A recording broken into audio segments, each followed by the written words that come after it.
He was dying, and all he asked for was her, not money, not fame, not forgiveness, just one final wish to see her smile again. Everyone in town whispered about it. The girl who left, the man who stayed, the love that burned out too fast, too young, too raw. When the call came, "He doesn't have much time left," she didn't hesitate. She packed her car, drove 6 hours through the night, and walked back into the one place she swore she'd never see again. He was waiting, pale, weak, but his eyes, those same eyes that used to make her lose her breath, were still full of that same impossible hope. He said, "I just need one more day with you." That's all. She granted it. They spent 24 hours pretending nothing had ever gone wrong. They laughed. They cried. They held each other like time could stop if they wanted it badly enough. And when morning came, he was gone. But what he left behind, the note, the locked box, the letter addressed not to her, but to someone else, would unravel everything she thought she knew about love, loyalty, and the truth, because his final wish wasn't what it seemed. The phone rang at 2:14 a.m. It wasn't the kind of sound that eased you awake. It was the kind that snapped you out of sleep, cold, sharp, merciless. The world outside was a blur of moonlight and shadows, and her heart, still heavy from dreams, suddenly felt too loud for the silence of her small apartment. Emily stared at the screen for 3 long seconds before she answered. "Hello." There was breathing, hesitant, then a voice she hadn't heard in 5 years. "Emily, it's Dr. Keller. You should come." Her mouth went dry. "Come where?" "St. Mary's Hospital. It's about Noah." Noah. That name still had a pulse inside her, even after everything. She sat up, the blanket falling from her shoulders. "What happened?" There was a pause, heavy and final. "He doesn't have long. He's been asking for you." She couldn't move, couldn't think. The doctor's words sank into her like slow poison. I don't understand," she said, her voice shaking. "Why would he—" "Emily, he doesn't have anyone else." Then silence. The call ended. She sat there, staring at the glow of her phone until it dimmed, her reflection staring back, older, lonelier, carrying the weight of a story she'd tried to bury. 5 years since she'd seen him. 5 years since she'd left that town. 5 years since she'd told herself she was done. And now he was dying. 3 a.m. She was on the road. The highway stretched endlessly before her, a black ribbon slicing through the dark. Her headlights cut tunnels through the mist. The world was asleep, but inside her everything was wide awake. The radio played old songs she didn't remember liking. Each lyric felt like a ghost brushing her skin. She thought about the last night she saw Noah, the way he'd stood in the doorway, eyes red from everything he wouldn't say. She thought about how she'd slammed that door and sworn she'd never look back. And yet, here she was, driving 6 hours toward the man she once swore she hated, the man who had broken her heart in a way that never truly healed. At sunrise, the town appeared on the horizon. That small, sleepy place tucked between forests and forgotten roads. The water tower still had the same faded letters. "Welcome to Brenton." Nothing had changed. That was the worst part. The coffee shop still stood on the corner, the one where Noah used to bring her after his shifts. The diner still had the flickering neon sign that buzzed like a trapped bee. Even the air smelled the same, pine and nostalgia and a kind of grief that clung to your lungs. Emily parked outside the hospital. Her hands were trembling when she turned off the engine. She sat there for a long time, just breathing. Was she ready for this? Could anyone ever be ready to say goodbye to the person who used to be their entire world? Inside, everything was too bright, too clean. The scent of disinfectant was sharp enough to sting. "Can I help you?" the nurse asked. I'm here to see Noah Carter." The nurse hesitated, eyes flicking to the screen. "Are you family?" The word family twisted in her chest. "No," she said softly, "but he asked for me." The nurse gave her a sympathetic smile. "Room 314, down the hall on the left." Each step felt heavier than the last. The air grew thicker. The walls seemed to hum with the low rhythm of machines keeping people alive, or trying to. When she reached the door, her hand froze on the handle. She almost turned back. Almost walked away, but then she heard his voice. "Is that you?" It was weak, but unmistakable. Emily pushed the door open. Noah lay on the bed, pale and fragile, but his eyes, those same deep brown eyes that used to make her laugh without a reason, lit up when he saw her. "Hey," he whispered. Her throat closed up. "Hey," he smiled, tired but genuine. "You came." "I didn't know what else to do." "That's enough." She walked closer. The machines beeped in quiet rhythm. A tube ran from his hand, clear and fragile like spun glass. "You look different," he said. "So do you," she managed, forcing a small smile. He chuckled, a soft sound that broke her in half. "Yeah, cancer does that." The word hit harder than she expected. She'd known, but hearing him say it made it real. She sank into the chair beside his bed. For a while, neither of them spoke. The silence wasn't awkward. It was heavy, familiar, filled with everything they hadn't said in years. Finally, he broke it. "I didn't think you'd come." "I almost didn't." "What changed?" She looked at him. "You asked." He nodded slowly, his eyes glistening. "That's all I wanted." The day passed in quiet fragments. Nurses came and went. The world outside kept turning, but in that room, time seemed to stop. They talked. About nothing, about everything. He asked if she still painted. She said no. He said he still listened to that song she hated, just to annoy her memory. It felt like slipping back into an old rhythm, one both comforting and cruel. Every smile hurt. Every laugh felt like a goodbye, and as the afternoon sun slanted through the blinds, he whispered, "Stay the night." She hesitated. "Please," he said. "Just one more night." Like before, her heart twisted. She knew she shouldn't. She knew it would hurt more in the morning. But she couldn't deny him. Not this. "Okay," she whispered. That night, she sat by his bed while he drifted in and out of sleep. The machines beeped softly. She watched his chest rise and fall, each breath a small miracle. When he stirred, he smiled faintly. "Remember that trip to the lake?" "How could I forget? You almost drowned trying to impress me. I was winning that race. You were flailing." He laughed, a quiet, broken sound. "God, I missed you." Her eyes burned. Don't what? Don't make me remember everything I've tried to forget." He looked at her for a long time. Then he said, barely above a whisper, "Some things are worth remembering."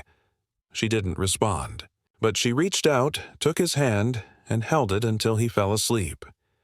At 5:37 a.m., she woke up to silence.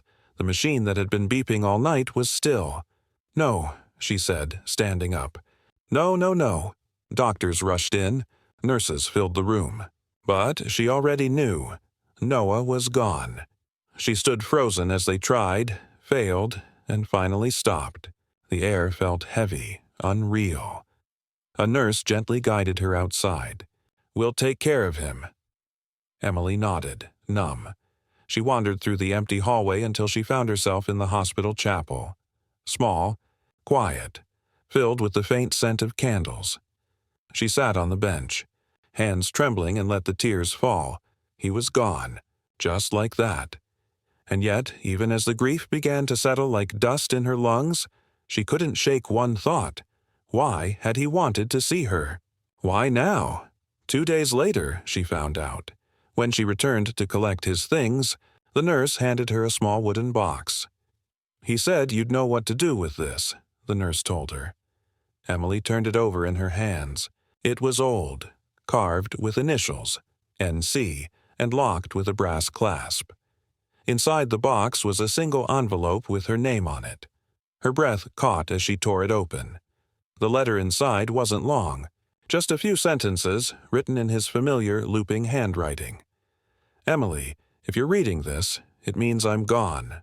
I meant every word I said. You were the best thing that ever happened to me. But there's something I never told you. Something I couldn't. The truth is in the other letter, the one addressed to Claire. Find her. She'll explain everything. Noah, she read it 3 times before the words started to make sense. Claire. She didn't know any Claire. But as she turned the box in her hands, she noticed something else, a hidden compartment at the bottom, barely visible under the lining. She pried it open with a pen. Inside was another envelope. This one said, "To Claire, if Emily finds this, tell her the truth." Her hands shook. Her chest tightened. Who was Claire? What truth? And why, after all these years, did Noah still have secrets? Even in death? Emily left the hospital with the box pressed to her chest.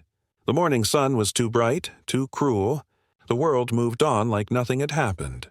But inside her, everything had shifted. She didn't know it yet. But that little box was the beginning of something far bigger than grief. A puzzle built from lies. Love and the kind of secrets that can destroy more than just hearts, because Noah Carter hadn't just left her a goodbye. He'd left her a mystery, and she was about to find out that some truths don't die with the people who keep them.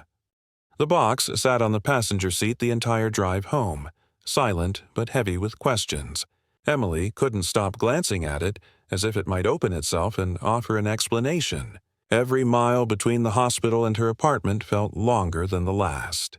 The morning sun bled across the sky, blinding and warm, but inside her car it felt cold. She thought grief would be loud, all screaming and sobbing and breaking, but this was quiet, suffocatingly quiet, like being buried under snow and realizing no one could hear you call out. When she reached her apartment, she placed the wooden box on the kitchen table and just stared at it. Her hands hovered over the brass clasp. She'd already read the letter a dozen times, each word memorized. Find Claire. She'll explain everything. But who was she? A nurse? A friend? A lover? The thought made her stomach twist. Noah had been so careful with his words, so gentle, but that gentleness now felt like distance, the kind that hides something big, something dangerous. She wanted to open the other letter, the one addressed to Claire, but guilt pinned her hand.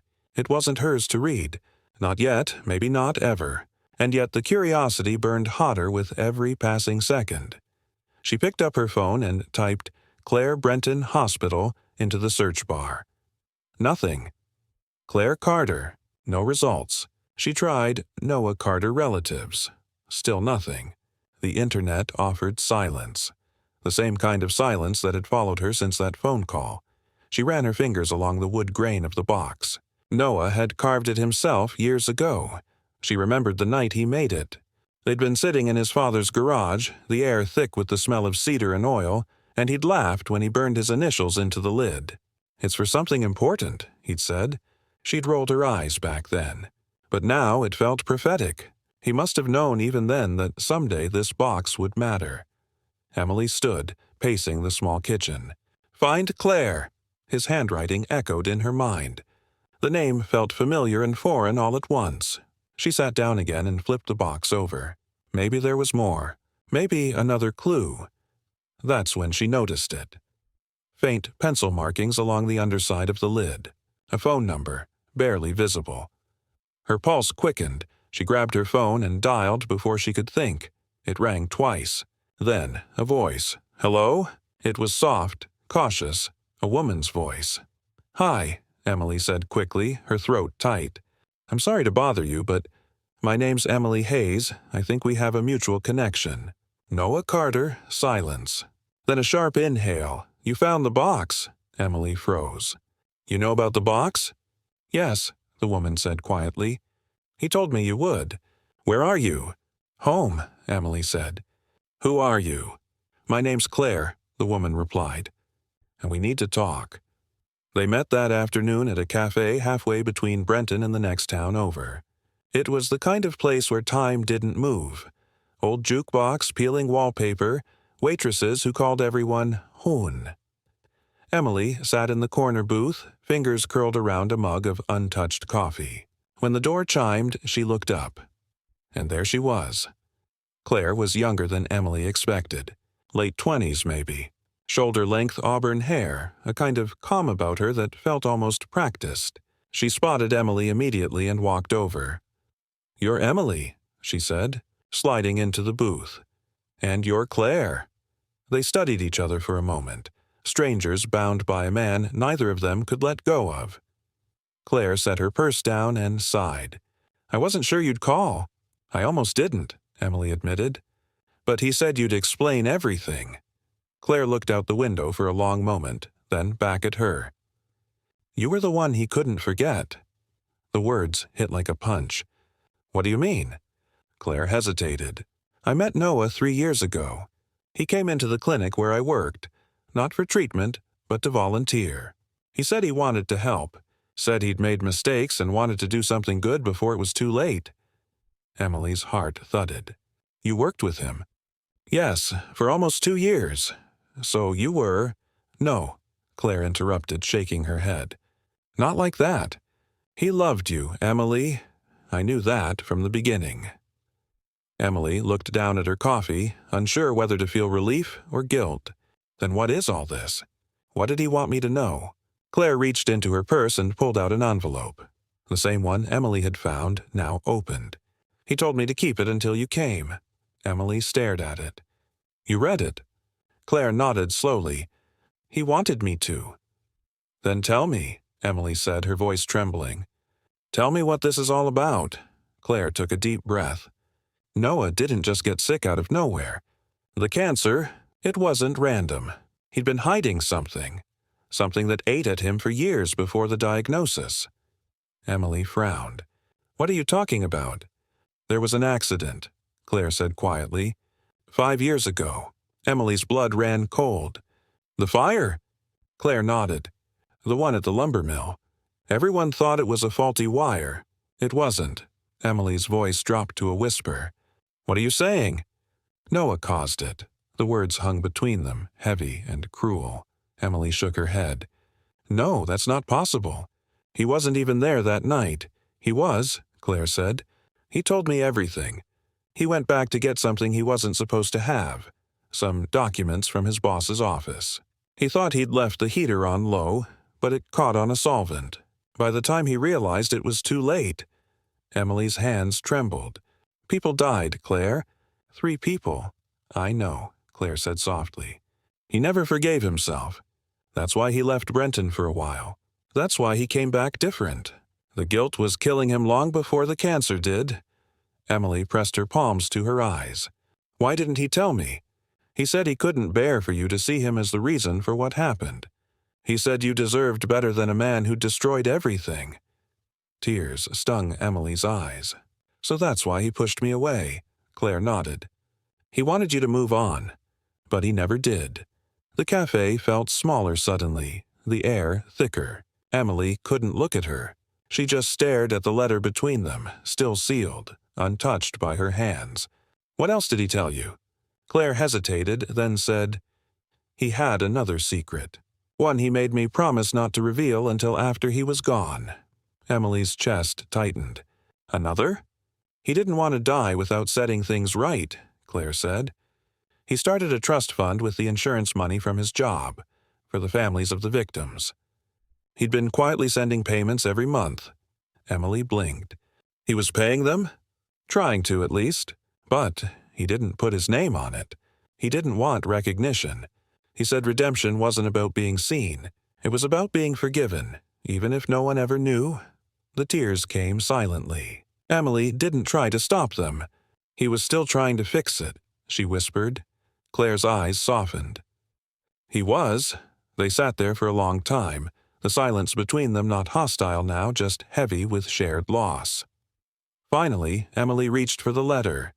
Her fingers traced her name, written in Noah's handwriting. "Can I—" Claire nodded. "He wanted you to read it, alone." That night, Emily sat by her window, the city lights bleeding into the dark. The letter lay on her lap, trembling slightly in her hands. She unfolded it, and Noah's words stared back at her. Soft, shaky, heartbreakingly human.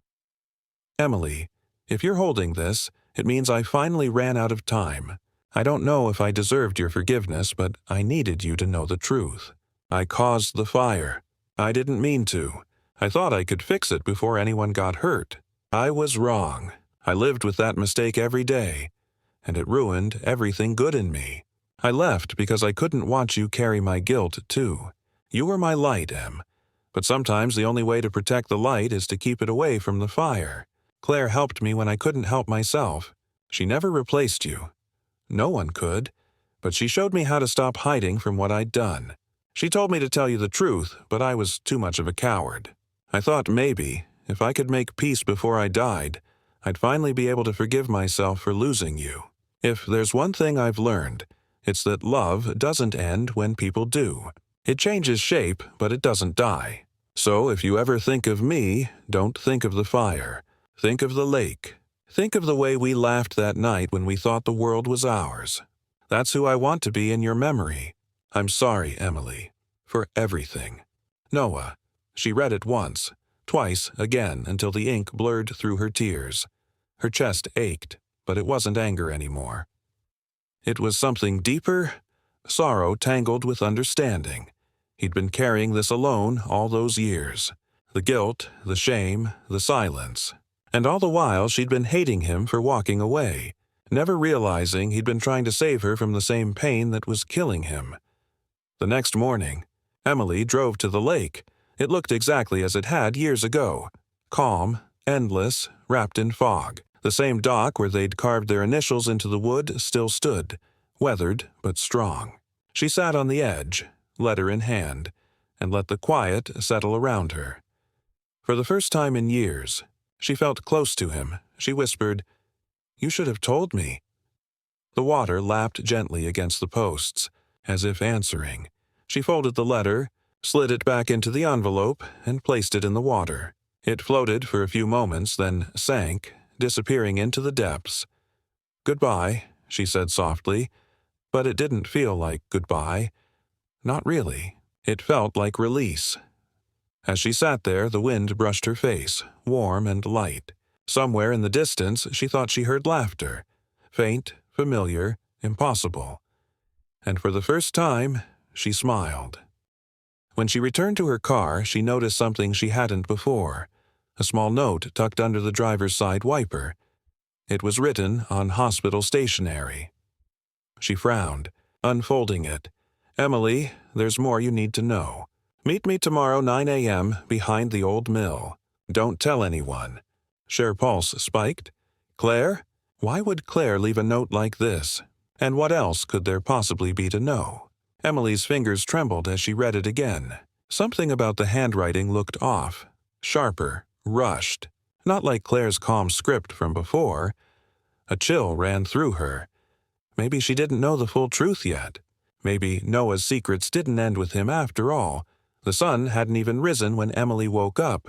Her dreams had been tangled things. Half Noah's voice, half the echo of the waves at the lake. The note still sat on her nightstand, folded neatly but glowing with menace in the early light. "Meet me tomorrow 9 a.m. behind the old mill." Don't tell anyone. She hadn't slept much. Every time she closed her eyes, she saw the handwriting. Sharp, rushed, wrong. It didn't feel like Claire. It didn't feel safe. But she couldn't ignore it either. Not after everything Noah had left behind. If there was more to the story, she needed to know. She had to finish what he started. By 8:30, she was on the road. The sky was gray, heavy with the kind of clouds that threatened rain but never quite delivered. The old mill sat on the edge of town, down a road people had stopped using years ago. The fire had closed the place for good. What was left of it had been left to rot, swallowed by weeds and silence. When she pulled up, the air smelled faintly of ash, even after all these years. The walls were half collapsed, the metal siding rusted. Her shoes crunched over broken glass and gravel as she stepped out of the car. Every sound echoed, "Claire!" She called. Her voice came back to her empty. She checked her phone. 8:59 a.m. Maybe she'd imagined it. Maybe the note wasn't even from Claire. But then she heard footsteps. Emily turned. Claire stood by the doorway of the mill, coat pulled tight, her expression unreadable. "You came," she said. Emily let out a shaky breath. You left me that note? Claire tilted her head.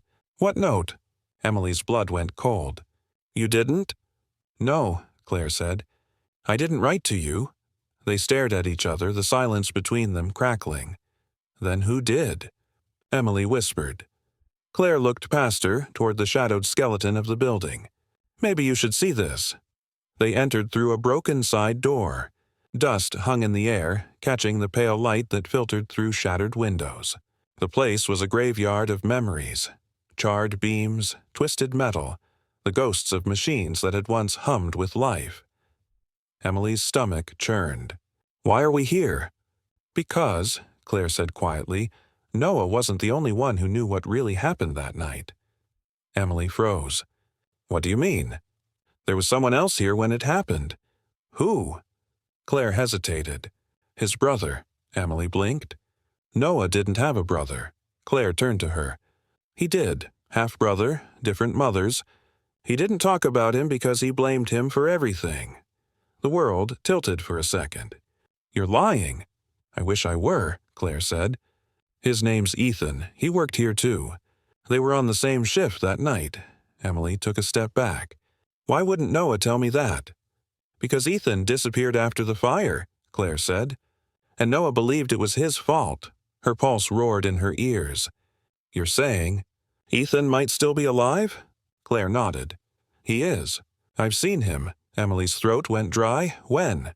Yesterday. The sound that followed wasn't thunder, but it might as well have been. A crash of metal from deeper inside the mill. Both women flinched. Ethan, Claire whispered. Before Emily could react, a man stepped out from behind the collapsed beams. His face was gaunt, eyes dark and hollow, clothes stained with oil and time. But there was something unmistakable in the shape of his jaw, the slope of his brow. Noah's face, reflected in a rougher mirror. You shouldn't have come here, he said, his voice low, broken. Emily couldn't breathe. You're real. Ethan's eyes flicked to her, then to Claire. You shouldn't have brought her. She came because of Noah, Claire said, stepping forward. Because she deserves to know. Ethan's jaw tightened. He told you. Enough, Emily said. About the fire. About what he did. Ethan laughed. Harsh, bitter. What he did? He didn't tell you the whole story then. Emily's heart thudded. What do you mean? Ethan took a step closer. Your Noah didn't just make a mistake. He covered one, Claire frowned. That's not true, isn't it? Ethan snapped. He told everyone he caused the fire. But he didn't. I did. The words landed like a slap. Emily's breath caught. You. Ethan's eyes were wild. He found me that night. I was drunk. Angry. I'd started a small fire near the storage shed to scare off the foreman who'd been threatening to fire me. But it got out of control. When Noah showed up, I begged him to help me cover it up. He said he'd take the blame. He said no one would believe it was an accident if it came from me. Emily's vision blurred. He took the blame for you? Ethan nodded slowly. He saved me. But the guilt destroyed him. And when I tried to come forward later, he threatened to end everything if I did. He wanted to protect me, even if it killed him. Claire's eyes widened. Noah never mentioned you. Of course not, Ethan said. He couldn't. He built his whole life around atonement. He thought if he carried my sin, maybe he could make something good out of it. Emily shook her head. No, he wouldn't do that. Don't you get it? Ethan said, his voice cracking. He didn't die because of cancer, Emily. He died because he couldn't forgive himself for lying to you. The silence that followed was unbearable. The mill seemed to breathe around them, the echoes of the past pressing in. Finally, Emily whispered, Why now? Why reach out now? Ethan's shoulders slumped. Because I've been living like a ghost, watching him waste away while I did nothing. I couldn't carry it anymore. I wanted to tell you myself, but when I saw his obituary, I realized it was too late. Claire's eyes flicked to Emily. That note you got, it wasn't from me. Ethan nodded. It was from me. I thought you deserved the truth. Emily's throat tightened. You could have just told me. He gave a hollow smile. "Would you have believed me?" She didn't answer. Outside, thunder rumbled in the distance. The wind slipped through the broken walls, scattering dust across the floor. Emily stared at the blackened beams. "So all these years I hated him for leaving. And he was just trying to save you." Ethan's voice broke. "He saved everyone but himself." They left the mill in silence. The air was heavy with rain now, the first drops beginning to fall as they reached the cars. Claire turned to Emily, her face pale. "What are you going to do?" Emily looked at the ruins behind them. "I don't know." "You could tell the families," Claire said softly. "They deserve to know it wasn't his fault." Emily nodded, though her mind was spinning. She didn't know what truth would even mean anymore. Would it undo his sacrifice, or just bury his memory deeper under guilt? When she looked back, Ethan was gone, just vanished into the rain. That night, Emily couldn't stop thinking about Noah. The way he'd smiled at her even when he was dying. The way he'd held her hand like it was the only thing anchoring him to the world. And now she knew why. He'd been trying to hold on to something pure in a life built on secrets.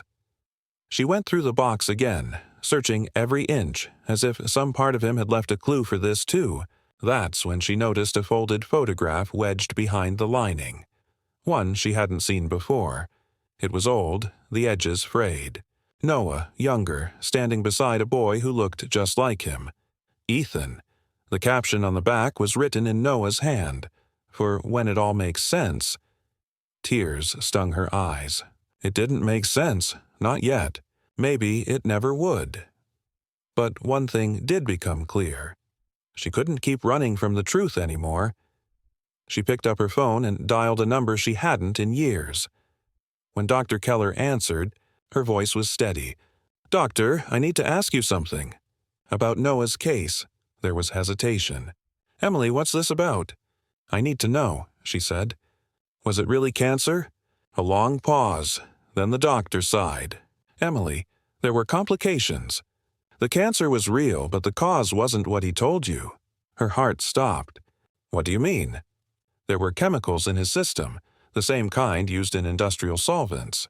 Prolonged exposure over years. His liver failure wasn't natural," Emily whispered. "The mill?" "Yes," the doctor said quietly. "It likely started there. I think he knew." Emily hung up without another word. She sat in the dark, the city lights painting soft lines across her face. Everything was unraveling. The truth was bigger, messier than she could have imagined. Noah had carried guilt for something he didn't do, protected a brother who'd vanished, and died from the poison of the very place that had broken them both. It wasn't just tragedy. It was irony so cruel it felt deliberate. And yet, beneath all of it, one thing still pulsed steady: his love. He'd loved her enough to spare her from the worst of it. Even now, he was protecting her from a truth that cut too deep. But maybe it was time to stop letting him. The next morning, Emily drove back to Brenton one last time. The rain had stopped, leaving the town washed and quiet. She stopped at the community board outside the diner and pinned a letter of her own. It wasn't long. It wasn't long. To the families of those lost in the fire, you deserve the truth. Noah Carter wasn't to blame. He took the burden to protect someone else. His mistake wasn't the fire. It was believing he had to suffer alone. He was a good man, and I hope you can remember him that way. Emily, she stood there for a while after pinning it, watching it flutter gently in the breeze. It wasn't forgiveness. But it was something close. As she turned to leave, she saw a man standing across the street. Ethan. He nodded once, then disappeared into the crowd, swallowed by the ordinary rhythm of life that neither of them truly belonged to anymore. That night, Emily packed the box again. She placed Noah's letter, the photograph, and the burned piece of millwood she'd taken as a keepsake inside.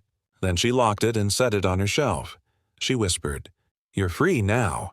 Outside, thunder rolled again, distant and fading. But inside, for the first time, there was peace, at least until she checked her phone. There was a new message. No number, no sender. Just one sentence. He wasn't the only one who lied. Her heart stopped, and just like that, The quiet peace she'd built around herself cracked open again.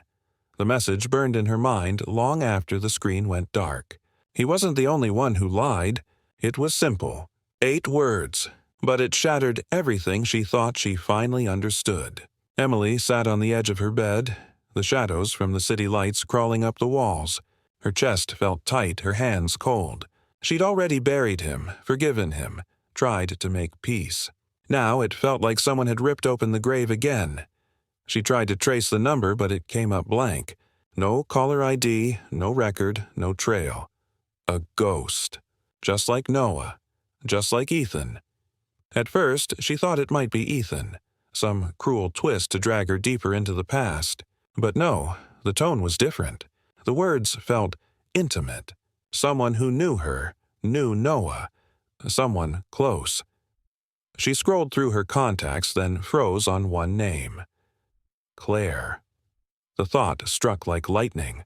Claire had known too much from the start. She'd known about the fire, the trust fund, the box. She'd claimed to have been Noah's friend, but what if she'd been more than that? What if she had her own reason for keeping the truth half buried? Emily grabbed her coat and keys. It was almost midnight, but she didn't care. She needed answers. She drove through the sleeping town, rain starting again, the wipers squeaking like a heartbeat out of rhythm. The roads blurred by, empty streets, silent houses, the glow of streetlights on wet pavement. Claire's apartment was on the edge of town, above a flower shop that hadn't been open in years. Emily parked out front and stared at the light glowing faintly behind the curtains. Someone was home. She climbed the stairs, heart pounding so hard it made her dizzy. She knocked once. No answer. She tried again. Louder. Still nothing. Then she noticed the door was slightly open.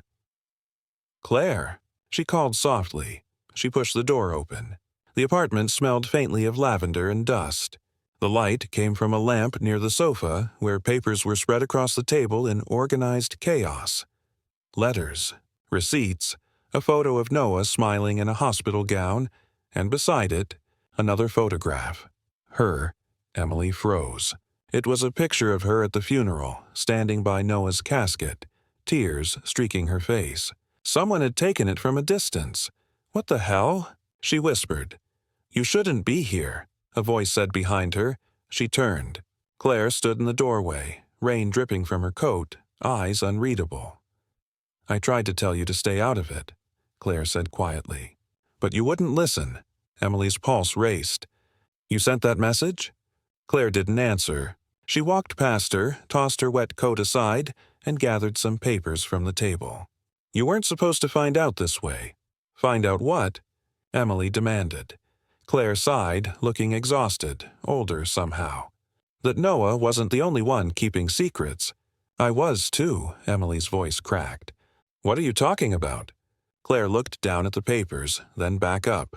"Noah didn't find me by chance 3 years ago. I sought him out." Emily stared. "You, what?" "I was one of the victim's daughters," Claire said. "My father was one of the men who died in the fire." The world tilted. "No," Emily whispered. Claire nodded. "I wanted answers. I wanted revenge. I thought Noah had ruined my life. But when I found him, he wasn't what I expected. He was broken, hollowed out. I started volunteering at the clinic just to get close to him, to make him trust me." Emily took a step back. "You used him." "I did," Claire said, her voice trembling. "At first, I wanted him to suffer. But then, I realized he already was.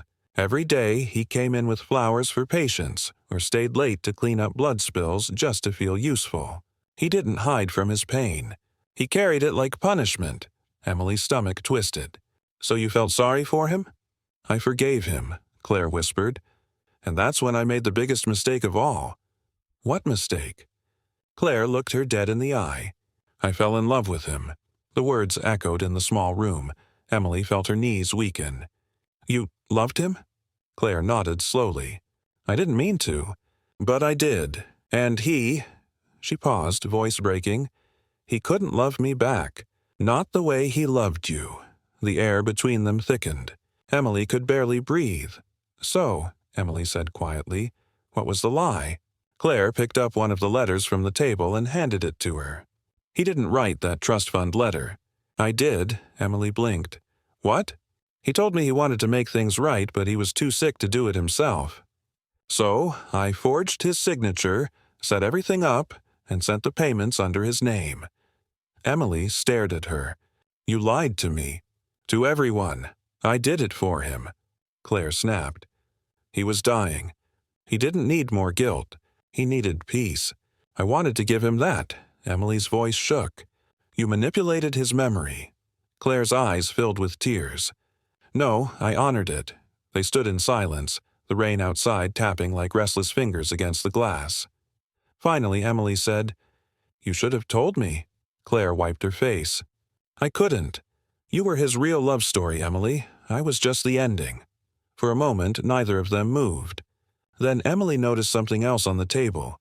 A small recorder. What's that? She asked. Claire followed her gaze and hesitated. A recording. His last one. He made it 2 days before he died.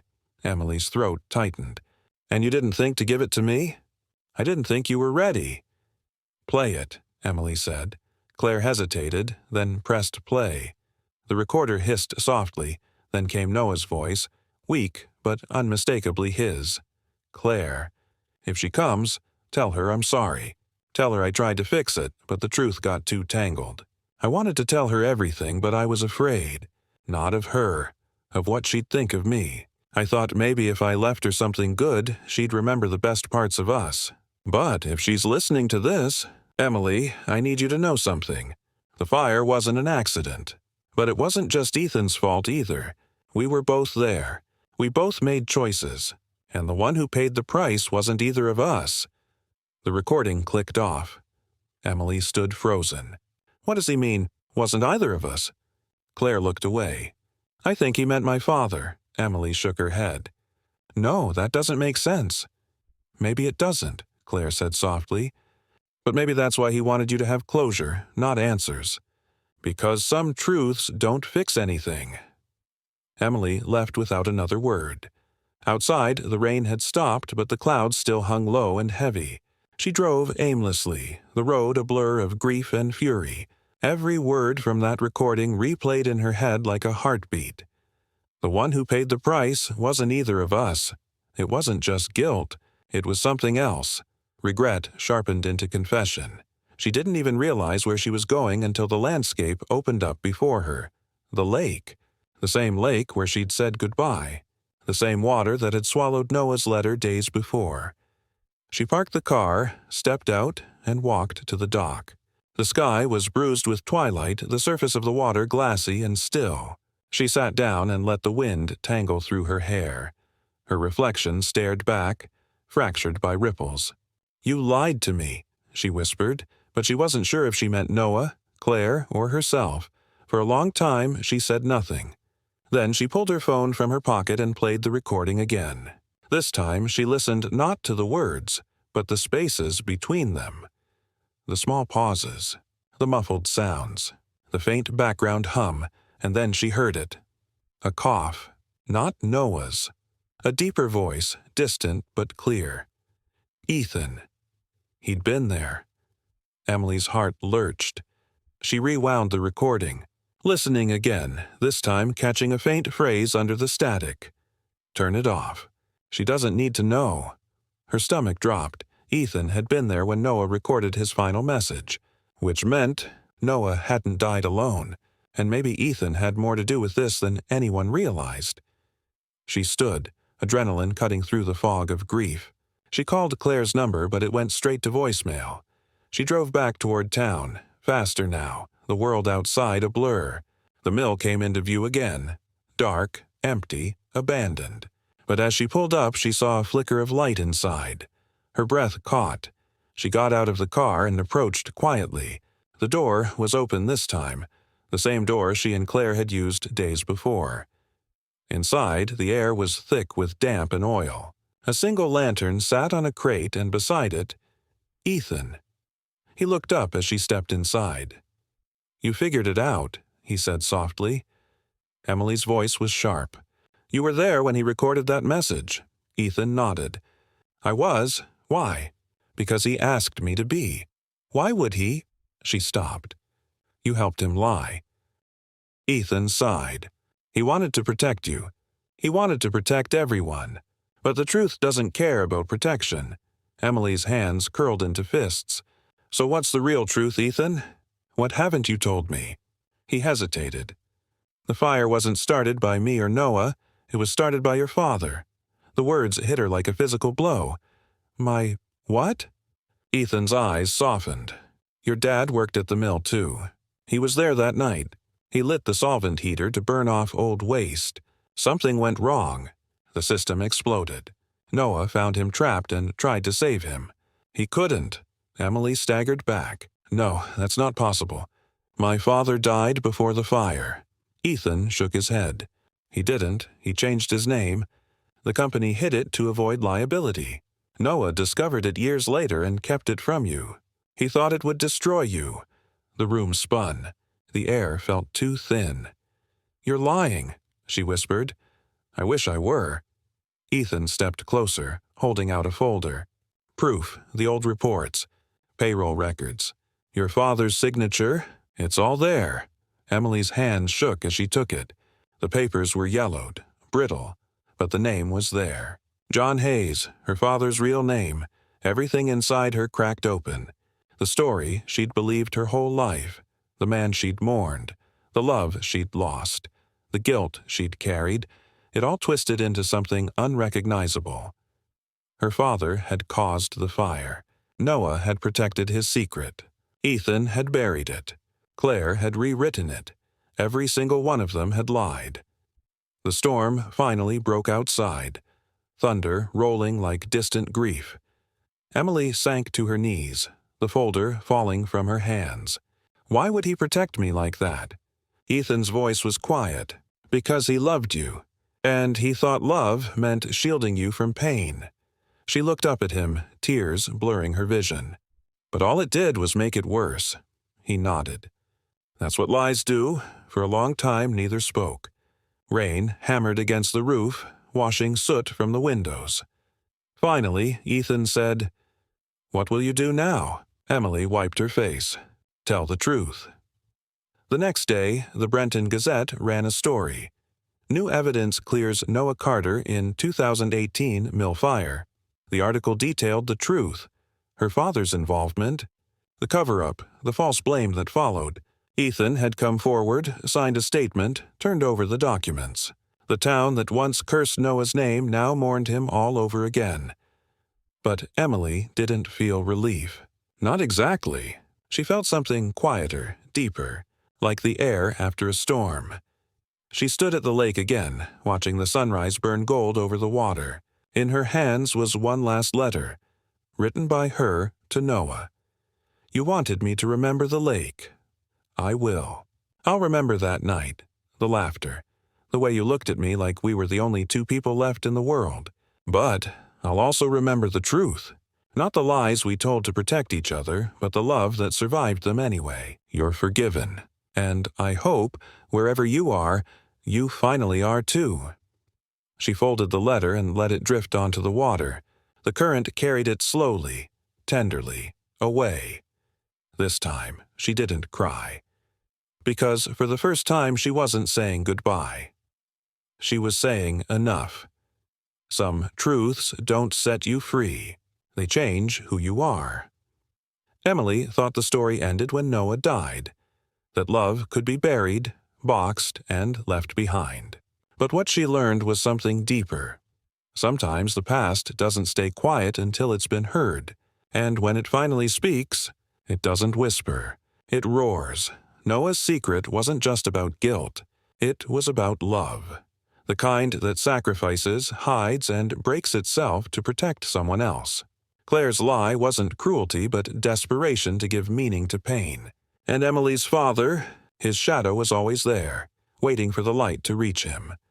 In the end, every lie led her here, to the truth, to peace, to herself. She didn't win. She didn't lose. She simply understood. As the lake carried away her final letter, she realized that love and truth aren't opposites. They're reflections. one shimmering on the surface, the other buried deep beneath. If you've ever held on to something you thought you'd buried, a regret, a secret, a memory, maybe this story is your reminder. The truth always finds a way. And when it does, it can finally set you down, even if it never lets you go. If you thought this story was wild, wait until you hear what comes next. It started with another letter, one that wasn't supposed to exist. Grab my free storytelling guide below, too.